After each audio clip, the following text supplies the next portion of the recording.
तुम्हाला जर टिफिनसाठी अगदी झटपट अशी 5 मिनिटात भाजी बनवायची असेल, तर ही टोमॅटोची चटणी एकदा नक्की करून बघा. त्यासाठी एक मोठ्या आकाराचा टोमॅटो उभा चिरून घेतलेला आहे आणि पाण्यामध्ये ठेवलेला आहे, म्हणजे आंबटसर अशी चटणी होत नाही.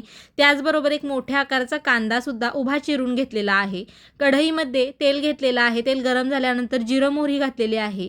उभा चिरलेला कांदा चांगला सोनेरी रंगावरती मऊसर होईतोपर्यंत परतून घेतलेला आहे. जास्त लालसर असा परतायचा नाही. थोडीशी हळद आणि चिरलेले टोमॅटो घालून टोमॅटो साधारण एक अर्धा मिनिट परतून घेतलेला आहे मऊसर होईतोपर्यंत. आता यामध्ये घरगुती लाल तिखट, चवीनुसार थोडं मीठ घालून लाल तिखट परतून घेऊ. परतून झाल्यानंतर यावरती पाण्याचा थोडा हबका मारू. जास्त पाणी घालायचं नाही, अगदी थोडंच पाणी घालायचं. वाफेवरती मस्त चटणी शिजते. आता गॅस बारीक करून 5 मिनिटासाठी झाकण ठेवू. अधूनमधून चमच्याने मिक्स करायची, म्हणजे कढईला लागत नाही. 5 मिनिटं झाल्यानंतर यामध्ये आता जाडसर शेंगदाण्याचा कूट, बारीक चिरलेली कोथिंबीर घालून मिक्स करून घेऊ. चपाती किंवा भाकरीसोबत खायला ही टोमॅटोची चटणी एक नंबर लागते.